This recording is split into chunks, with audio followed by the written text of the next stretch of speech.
You go in, you get the ultrasound, you hear the heartbeat, you see the little toes, and they say, look, he's got 5 toes. And, you know, they tell you the sex if you want to know. But not me. He said I was going to die. How am I going to either find him a mom or figure out, like, I need this kid to have a mom? And so I started researching, like, well, what are these tumors? I remember K-Dub, right? Kevin Reese has been talking about this stuff. Let me see what's on his page.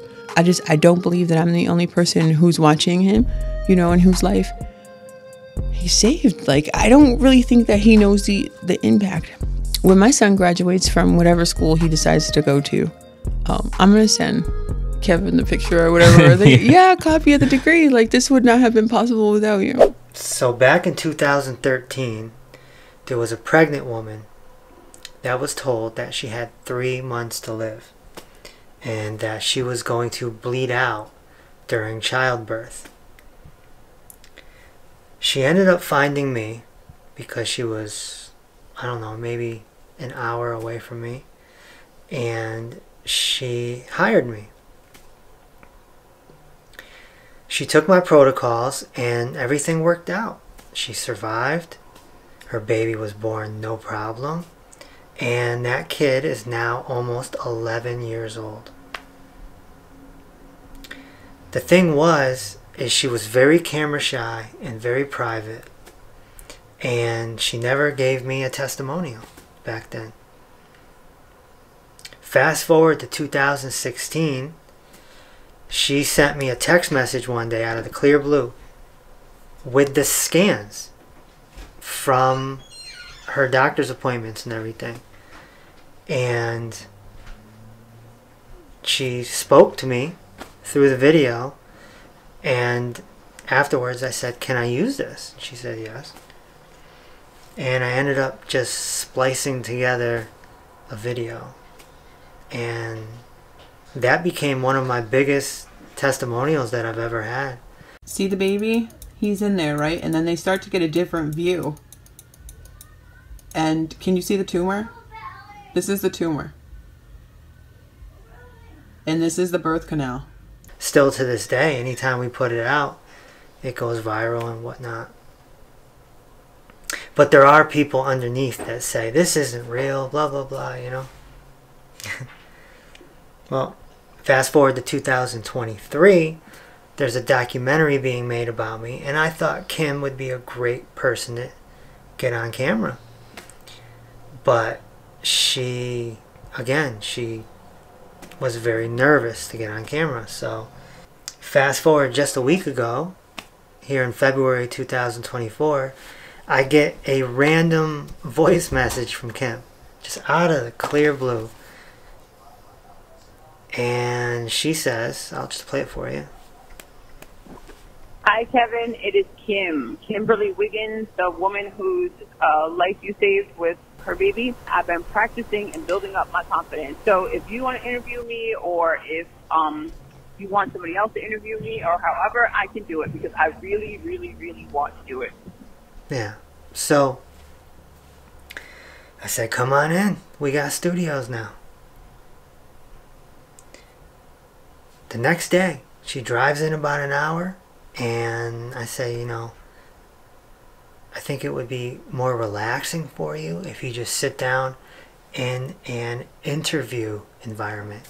So Coach Sean sat down with her, interviewed her for like 30 or so minutes, and she did it. She told her story, and I'm very thankful that she did it, you know, right time, right place, I guess. So I want to show you that now, and I think it's pretty powerful. And people need to see what's possible. So check out this interview from Kim. I'm here with Kim, and yeah, we're just going to talk about a little bit of her testimony with Dr. Reese and get to know a little bit more about her as well. So really quickly, before we started, Kevin literally just told me that you were like from 10 years ago. Probably more. I Really? knew him, yeah, when he was K-Dub. He used to be on the radio. K-Dub is his running. Yeah, K-Dub was his radio name. He was popular, really popular DJ. 93.7. How did you get like involved with him? He made an announcement on the radio that the radio station and the music or whatever it was wasn't in line with where he was going in his life. So that's interesting, right? So I started watching his social media on Facebook. And he started posting things about like humanitarian stuff. And then like it was very broad. And then he kind of narrowed down on food.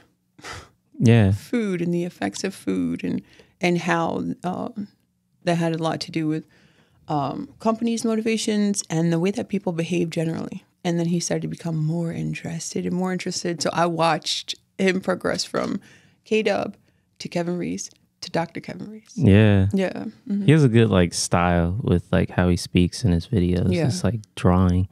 So what exactly, like, why did you go to him? What were you dealing with at the time? I was pregnant. I think I was like 34.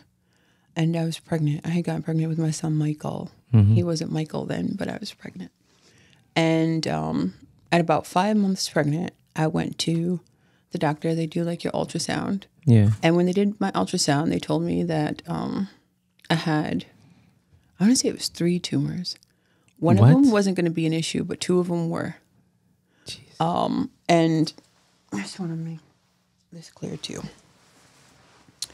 One of them was the size of a grapefruit, and it was blocking the birth canal. Really? Right? From the back. Really? And then the other one was in the front on the side. And so apparently if you cut a tumor, it causes hemorrhaging. So they weren't going to be able to cut him out, and I wasn't going to be able to push him out. Did you know that they were there, or did you just... The tumors? No, not at all. Like, because you can't feel them. Really? You know what I mean? No, I didn't know they were there. I felt fine. I felt absolutely fine. Everything was fine all the way up until they're doing the ultrasound, because that stuff just kind of looks like static. Yeah. You know what I mean? Yeah, I know. And so the doctor, he said, oh boy, you have 2 large tumors that are going to block your birth canal. And it's going to make delivery of this baby impossible. And you need to get your affairs in order. Yeah, what was going through your head when that happened? Nothing. Really? You just like in shock?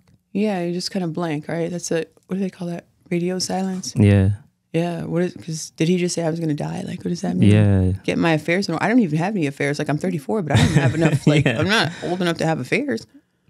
And then, so. Wait, so this was just an appointment ultrasound for the child? This is just a regular ultrasound. Oh my gosh.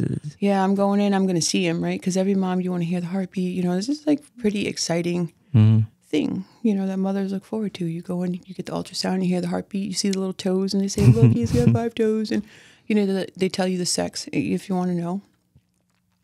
But not me. He said I was going to die. And, and he said, this is Mercy is a religious hospital. He used a different word. So they save the baby and not the mother. Okay. So I don't know what bleeding out means. Does that happen quickly? Like how fast? Am I going to see him? Yeah. You know what I mean? And so I'm thinking like, oh my God, okay, so this is going to go down. Then have the thing on my face or whatever. Am I going to like bleed out, lose consciousness? Am I going to see him first? Is that ever, you know, what's going to happen here, right?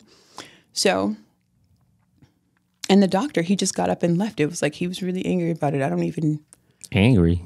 Yeah, because I think that...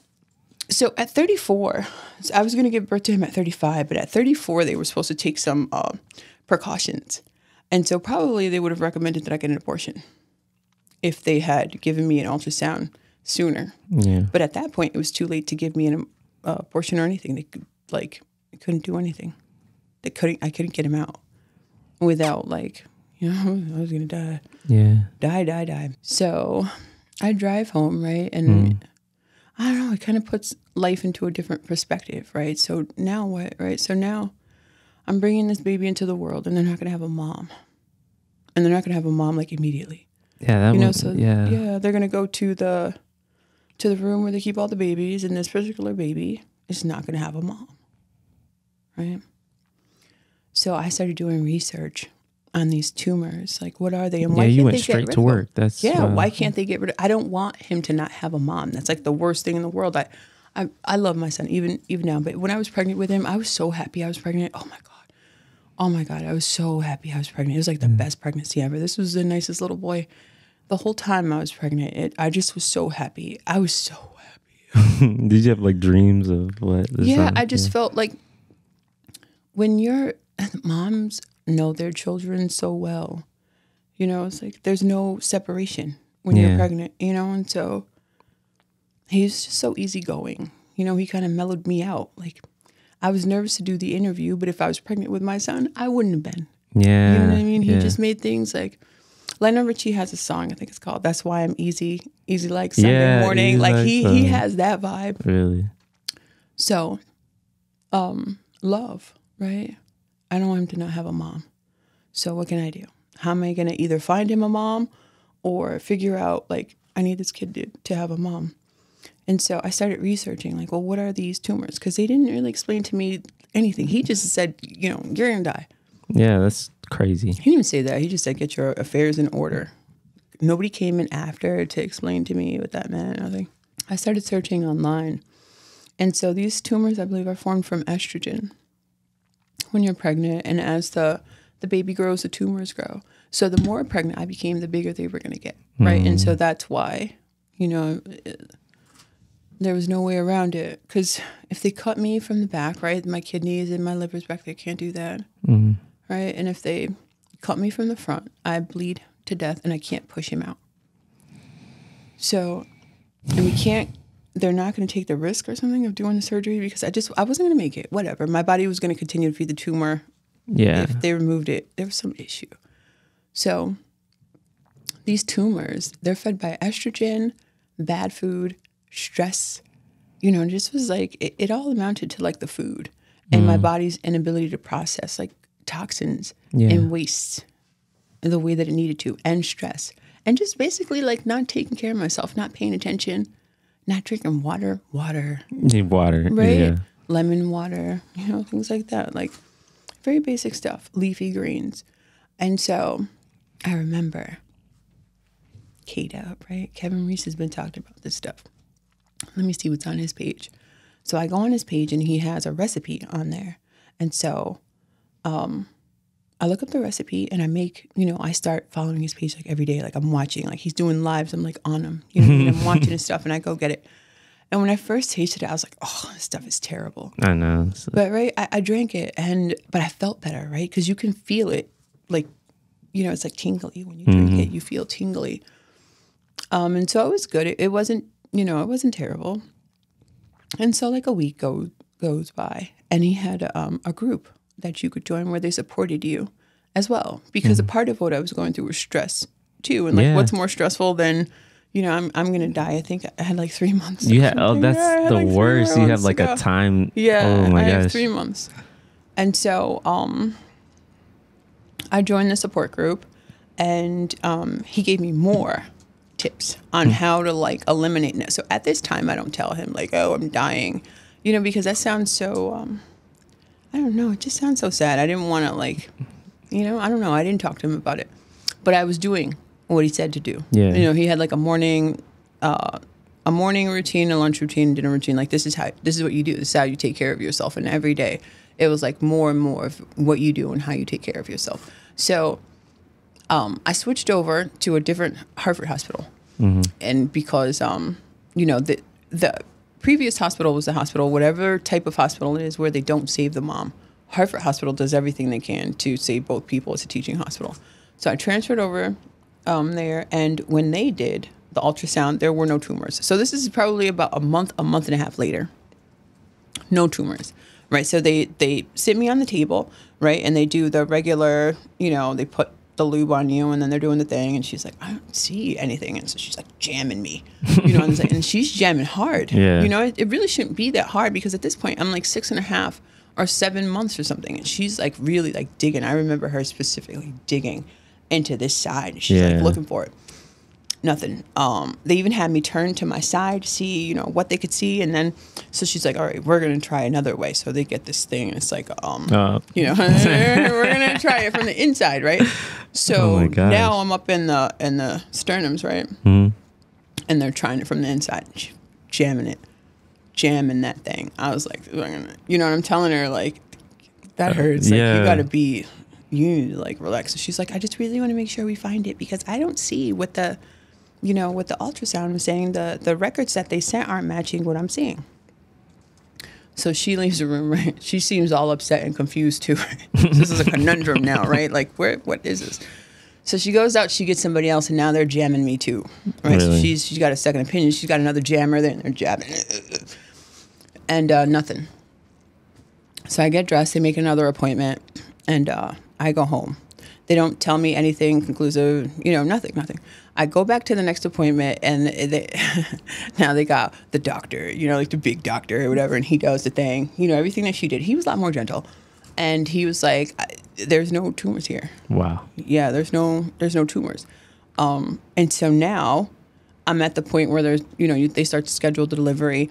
If you don't have the baby by, you know, this time, then we're gonna, you know, they induce your labor or whatever. Mm-hmm. So 2 months. Yeah, it took like no time at all. No tumors gone. They were totally disappeared. I was in a high risk pregnancy anymore, nothing. And I left out of the doctor that day, and I was having a baby. I was having a baby boy, and I was having a baby in like a month and a half. And now, you know what I mean? The whole world is different. What's the baby's name? Michael. Yeah, his name's Michael. That's a miracle baby. Yeah, oh my God. How old is he now? Michael is 10. Michael is being like scouted by the middle schools in our area for I think it's called high achieving or some like excellent students or something. Wow. I don't know. He's a very smart kid. Michael took the SATs, I think for the fourth grade SATs, and he passed. I guess he could have had high enough SATs to go into college. Wow, right? Wow. Yep. So he's gonna go to like a special school that they just recently scouted him for. I'm so proud. But Michael like changed my life so much. I don't know, I've learned so much from that relationship. I'm immensely grateful. Yeah. I'll never be able to pay Kevin back. I want to so badly like give him something for what he gave me. He cannot understand. He's like, it's not that big a deal. It is that big a deal. Like, you can't save someone's life and then be like, it's always, you know, he's like, it's everything is like so easy going. You know what I mean? Like, yeah, you just got to do this, that, and things just flow. You know, they just flow. Yeah, he and always I'm like, does that. It just flows. Yeah, like, you know, but it's like, you know, my son almost didn't have a mom, though. You know what I mean? And for me, it's the end of the world, you know? And so for you, it's just like, it's the flow. But for me, you know, like, you stop the end of the world. It is a big deal. I mean, it's a big deal. I believe he saved my life, too. So, like, I think our stories, at the end of the day, I believe your story is, like, the most powerful I've ever heard. It was one of the stories that actually got me on board. Yeah. So like your story is helping save people, like numerous people's lives. Yeah. And even to the fact where I know some people aren't dying necessarily, but they're like, I wasn't dying per se, but I was in like so much pain and I didn't know what route to take. And, you know, I'm sure you know when you're researching, you're like, all of these conflicting facts and opinions, and the doctors are on you about everything and they're getting mad. Right. And these are the people that you're supposed to like look up to, you know? Right. No compassion. At all. But, and then you see Kevin and it's like a whole different perspective on health and life. And Right. So I just think that like what you're doing here, just thank you for coming back and like, you know, oh my God. I wish I could do more. I'm really like, I didn't want to be in front of the camera and all of that, but I'm just like, I have to do something. And so he has a TikTok now, right? So I follow him on TikTok and I would see people saying these things like, oh, she's making it up. I wouldn't.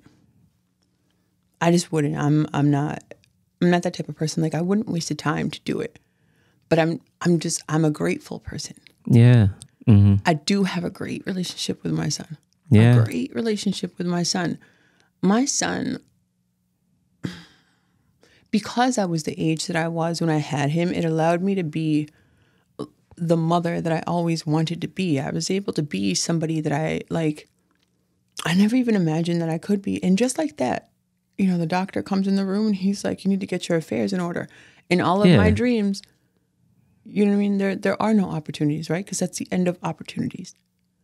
And then, luckily, Kevin, I'm like watching him, and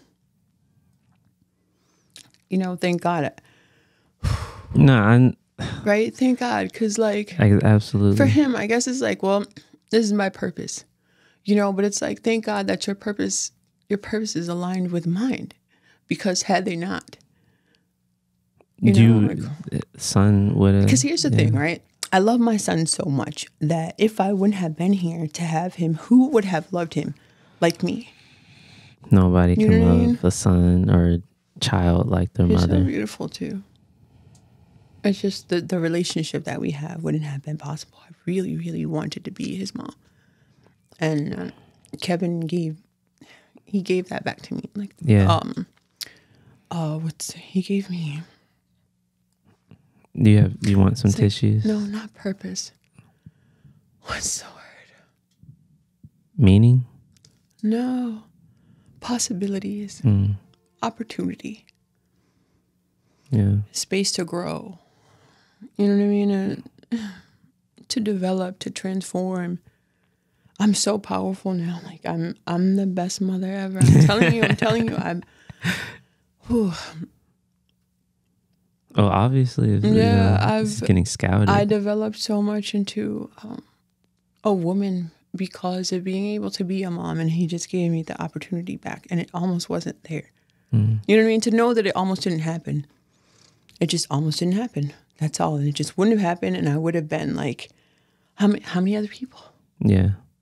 How many other people laid on that table and they said, that's it, you're done. Or how many women went and laid down without them finding it? Yeah. During the ultrasound, and they just hemorrhaged out unnecessarily. Anything could have happened, but something different happened for me. And because of that, there's so many opportunities. You know what I mean? Yeah. And so now my son is in the gifted and talented program, and I'm going to be able to see him live his dreams. And I'm going to love every minute of it. All because some nasty shakes. All right, though. That's crazy.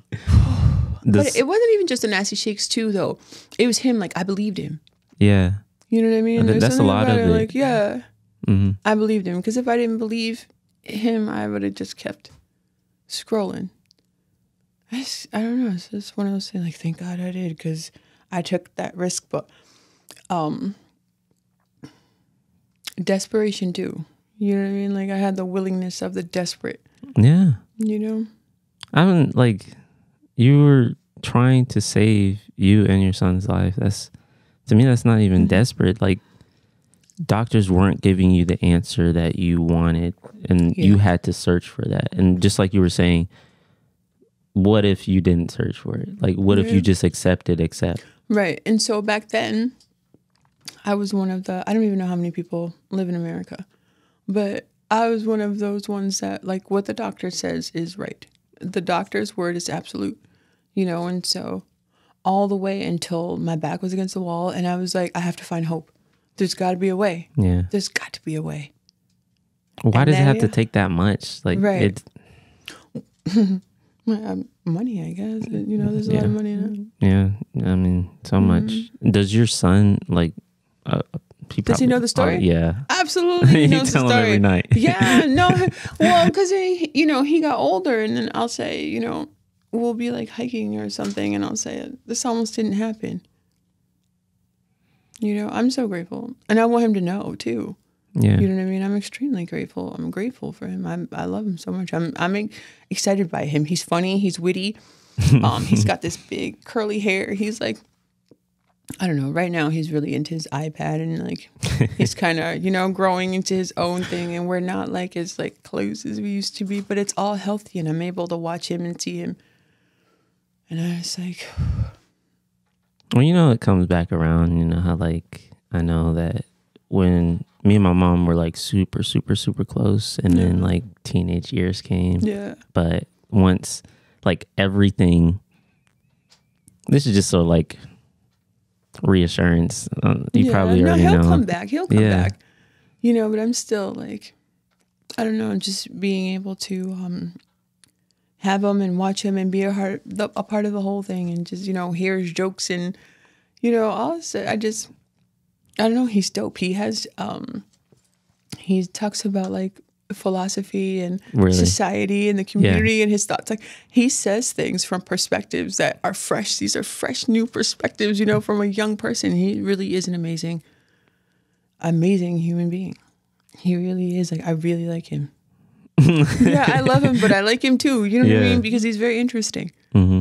Yeah, he's very interesting. He's very smart, and he just is like, his ideas are new and fresh and free. And I like, he's easy like Sunday morning. Yeah. Very, calm and cool and I'm gonna have that song peaceful. stuck in my head. He's extremely peaceful kid. Like, I don't know. It's been a great experience. I'm glad. I don't think too much about what could have happened, right? Because I'm alive. I don't have any, understanding of what death would have been. I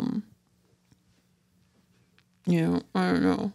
He has a mom. Yeah. You know what I mean? And I'm here to help guide him to where he needs to be. And he's going to be really good for the community too. You know what I mean? Because I was able to, help him out. So. Do you think that you being confronted with death itself, like, kind of made you more grateful for life?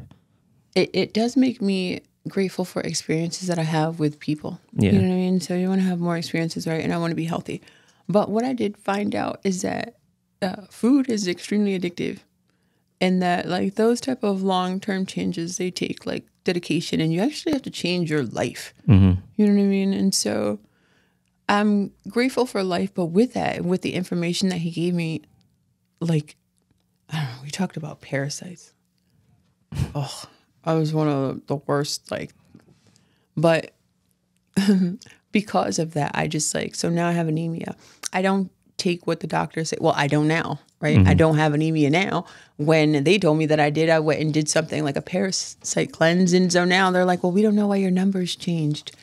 I would have never looked if it wasn't for Kevin. You know what I mean? I would have never even been like, maybe you don't know what you're talking about.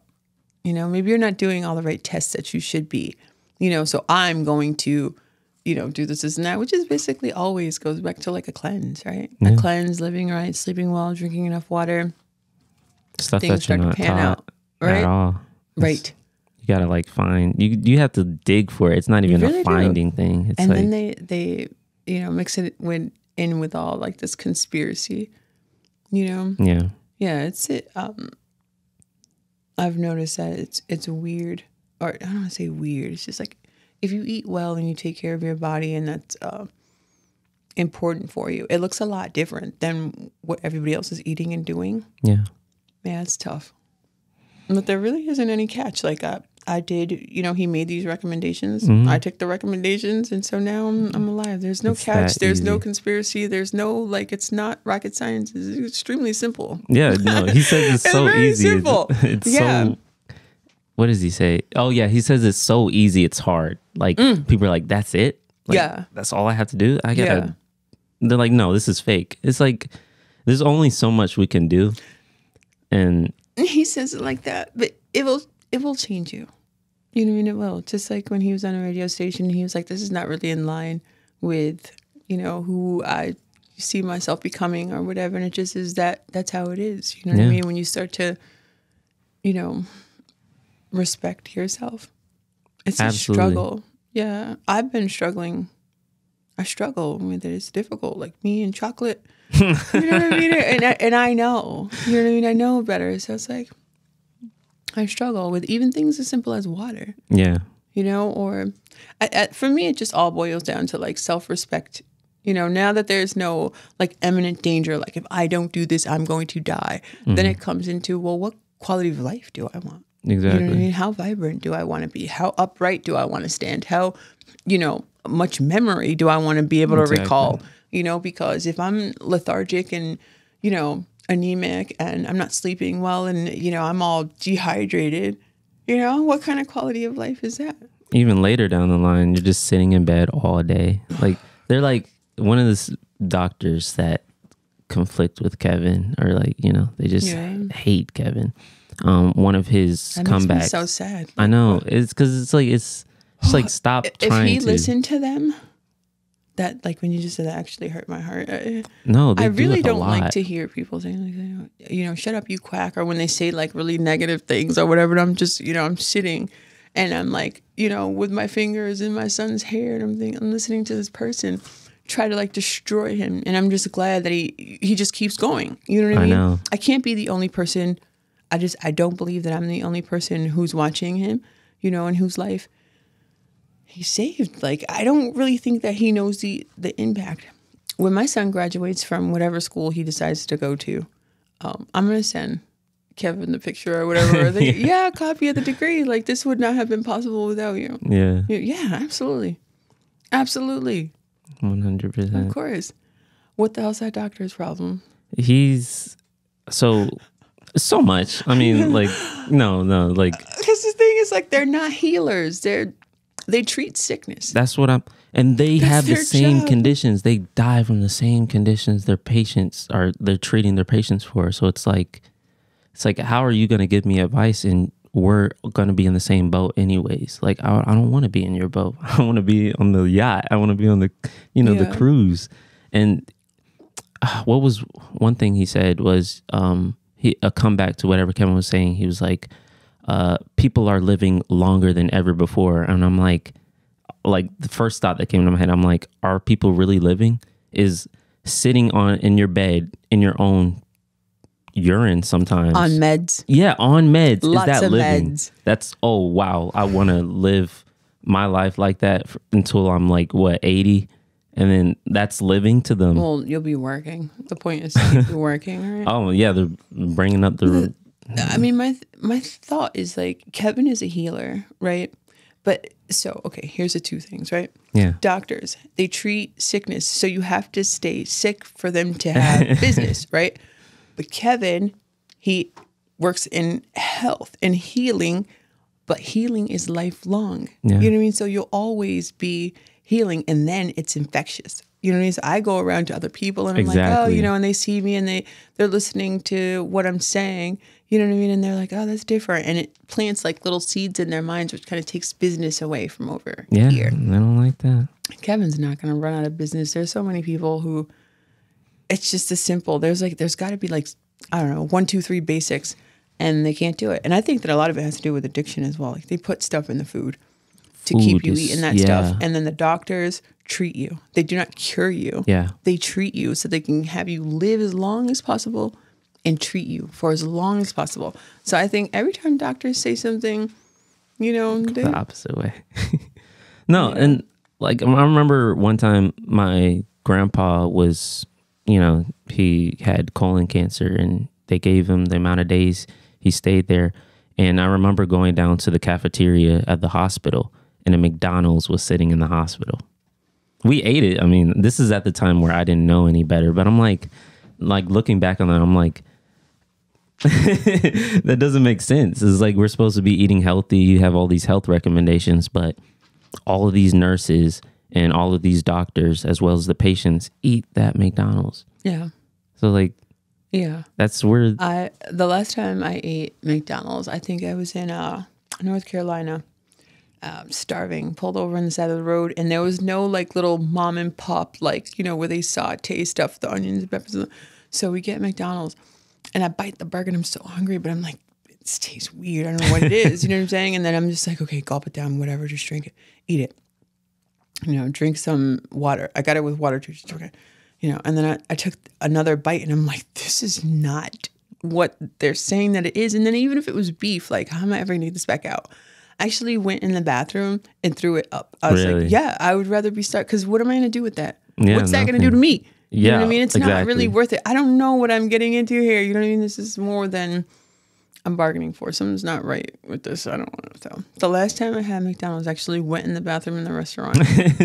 Yeah. As it should. That's where it belongs to me. I mean, it's gross. Insane. Well, Even their fries. Like, what the hell is in those? yeah, they did like a study. So somebody put like, it was 7 different bags from various restaurants, and they put the fries in a bag and just let them sit for like a month or so. Every one of them molded except McDonald's fries. And then people are still arguing it. They're like, that's like, they're like, what did you do to it? Or they just made up any excuse they can think of other than, wow, what is like my body? If the air and mold can't break it down, why? Mold can't break it down. So like, but you know, it tastes good and it makes you feel better. You know, I mean, at least immediately, it makes you feel better. Leaves are not exciting. No. You know what I mean? Leaves are not exciting. That was my diet most of the time. Like growing up, all I did was like McDonald's, anything fast food. Yeah. I hated like salads, vegetables. Yeah. And like, that's why I ended up how I did. But like, nobody was telling me that I needed to stop necessarily. Yeah. I mean, why would they? Everybody's doing it. If we're all doing it, then why? You know what I mean? And you must be sick for some other reason than that we all are displaying sick behavior. Yeah. You know what I mean? There must be some other reason.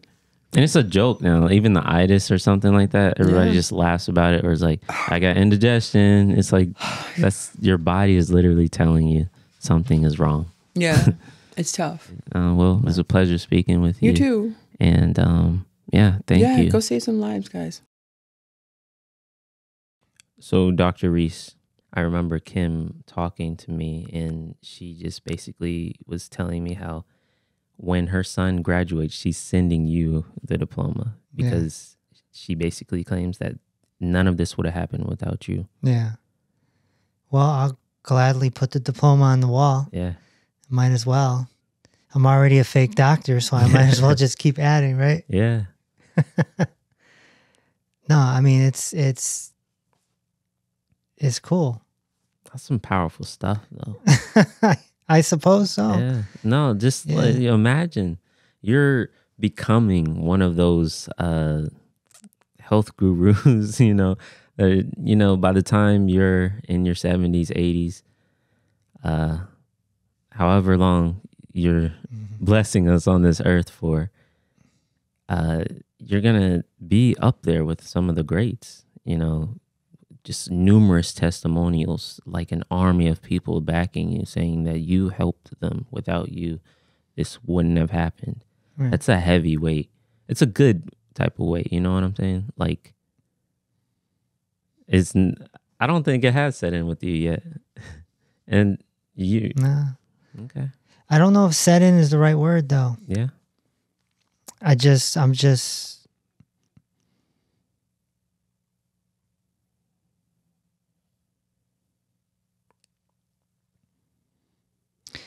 Yeah, equanimity, you know, to not fall into the Santa Claus thoughts and not fall into the Michael Myers thoughts. Yeah. And just stay even, you know. The Kim's situation is over 10 years old. Wow. So it's like ancient history to me, you know. So I'm very appreciative that she called us up. Mm-hmm. You know, that she called me last week and was just like feeling like she wanted to give more on camera. Yeah, she saw the comments. Like, you know how people in the comments under her testimony were claiming that she was faking it and all of this nonsense. And she got so fed up with that she made that whole commute just to record here in the studio. Right. And, you know, tell it how it is, basically, the best way I can put it. And I appreciate that because I always say that we're in the business of video. Mm-hmm. I mean, we're in a studio right now. Yeah.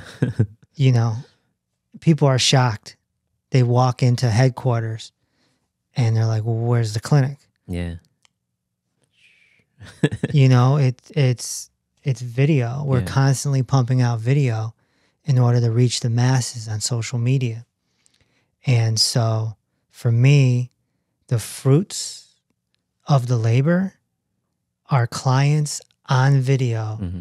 saying, I no longer have this condition, that condition, this condition, that condition. That's the goal, always. And so for Kim to come in and do that 10 years later was very appreciative of that. Yeah.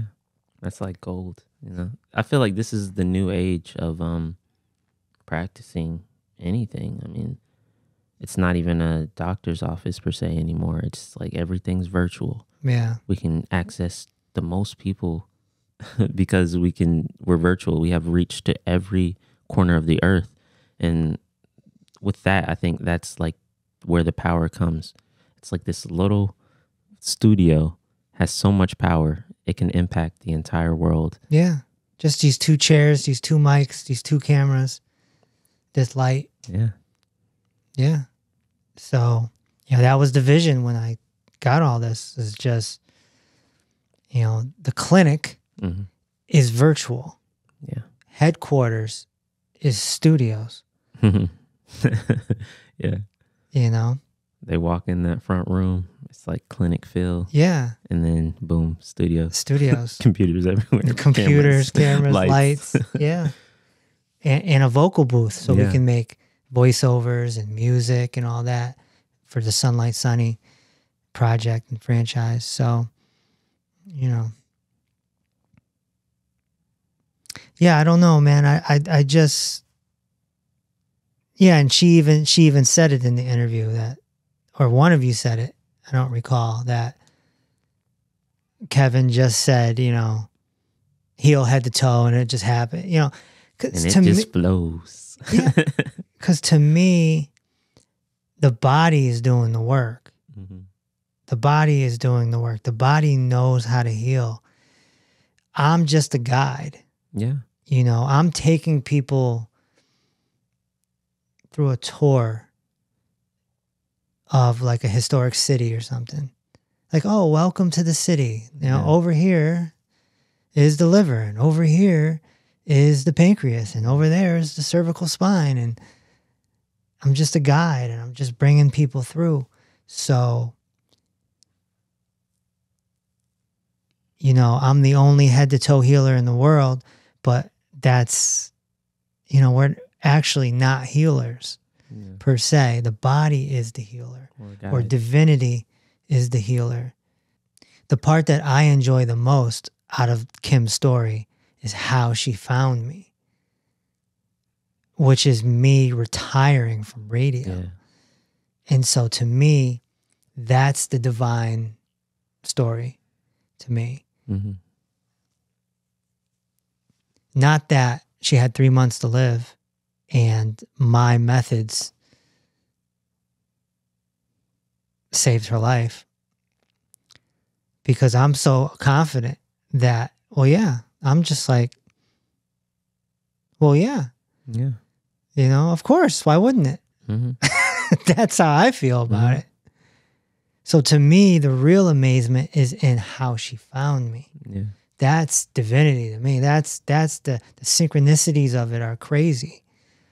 How, because she told me after she left the studio, she said she was listening to the radio Yeah. when I made the announcement.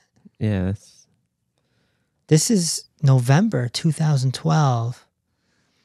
And she looked me up and went to my Facebook page at the time and went from there. And then she called me and became a client. And the rest is history. yeah. So I just love these synchronicities and how everything falls in line, and it's like almost meant to be type thing. Mm-hmm. And, you know, she could have gave me a video testimonial 10 years ago, but I didn't have this clinic. I didn't have you. I didn't have Levi. 10 years ago, you were 15. Junk food, everything. Yeah. You know? Levi was 12. Yeah. So the fact that she's coming 10 years later when all the ducks are in a row, the fan base is there, the haters are there, the studio is there, the clinic is set up. That's all like divine. Because she could have easily given that testimonial 10 years ago, and maybe it would have been on some crappy video because the cameras weren't as good, or, you know? Yeah, well, It's all in alignment. It also attests to like how many people, when they receive the healing from whatever whatever protocol you give to them, or like practice or whatever, that once they're on the boat, they stay there. 10 years is a long time. Yeah. That's half a lifetime for me. Yeah. So it just shows you like the impact you have on people that listen. Yeah. That take your advice as gold and really do realize like that the body can heal itself. You just have to listen to the guide. Yeah. Get healthy from head to toe. Yeah. That the question is,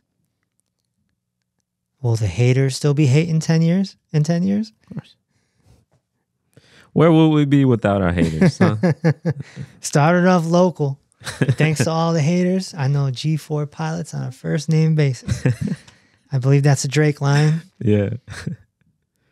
And, you know, Drake's part of the story too, so we'll see if he comes back around. But you got a lot of people under your belt. I don't think the people know. No. And Curtis Jackson. So we'll see if that all comes back around. But like I say, it's not up to me. It's not up to you. It's completely up to this divine universe. It's completely a God thing. It has nothing to do with us. Yeah. All we do is our work on Monday, and then do our work on Tuesday, and do our work on Wednesday, and do our work on Thursday. And however it shakes out, it shakes out. There's no way I could have expected a phone call from Kim saying out of the blue, I want to come in and be on video. Yeah. So let's just see how it shakes out. No, everything. Look, and we can end on this note, but this always, like, what you do always resonated with me, and mostly because my professor, I remember before I left, he always said that luck is an illusion. Yeah. You would say that this was luck, like all of this was luck. You getting viral was luck, but he said he just basically outlined luck as, well, preparation meets opportunity. Yeah. Because anybody who's lucky really has to be prepared. You can't just... We make our own luck. Yeah. Yes. Because we're prepared. And I'm on that boat now. Like, you have to prepare if you want to be successful. Yep. Because when the opportunity comes, well, it's going to flop if you're not ready. So... Well, the Grant Cardone thing is a great example. Yeah. Grant Cardone reached out for an interview Christmas Eve. So that's a while ago, and the interview hasn't happened yet. So I just take it as we're not ready. Yeah. Yet. So when he pulls that trigger, we're going to be ready for that big interview. Absolutely. And there it is. Preparation meets opportunity. Meets opportunity, yeah. I was really sad. I didn't want you to not have a mom. They said that you would be born and that you would be fine, but they said that I would not meet you. Well, that didn't happen. Thank God. That's good. Yeah, they said I wasn't going to meet you. And I really wanted to meet you. I really, really wanted to be your mom. And so that is how you got here, because I changed the way that I eat. What would that be like if you'd never met me? Because, yeah, you were pretty healthy. Although the tumors, they were competing for blood supply, because while you were growing, they were growing as well. So there was like a chance that you were in a bit of danger, but you were pretty strong. Your heartbeat was pretty strong. It really just looked like it was going to be an issue with me and that we weren't going to be able to have a relationship. I'm glad I didn't accept that. Do you have any thought about your, like the complications of your pregnancy? Like you're kind of a miracle baby. I am. Well, it makes me think that we were meant to be together. It's just nice to have a mom, right? I think that like not having a mom definitely complicates things. Thanks like, for saying like that for me. yeah, right? Like Yeah. having a mom makes things easier. Except for when it's time to clean your room. I think that having a mom makes things easier. And I just wanted you to have a mom. Yeah. Jumpstart your head-to-toe healing journey with the Dr. Reese book trilogy. Peace Over Pain is the cult classic that explains how head-to-toe healing works and how the medical monopoly doesn't. Reverse the Cause lays out the root causes to over 60 chronic conditions. And Dinner with Dr. Reese is a unique cookbook that contains 100 recipes without the destructive poor four foods. Together, all 3 books set you on a path to head-to-toe healing. Get yours today on Amazon, Audible, or peaceoverpain.com. Also, if you'd like to ask a question, tune in every Tuesday at 6 p.m. Eastern for Dr. Reese Live.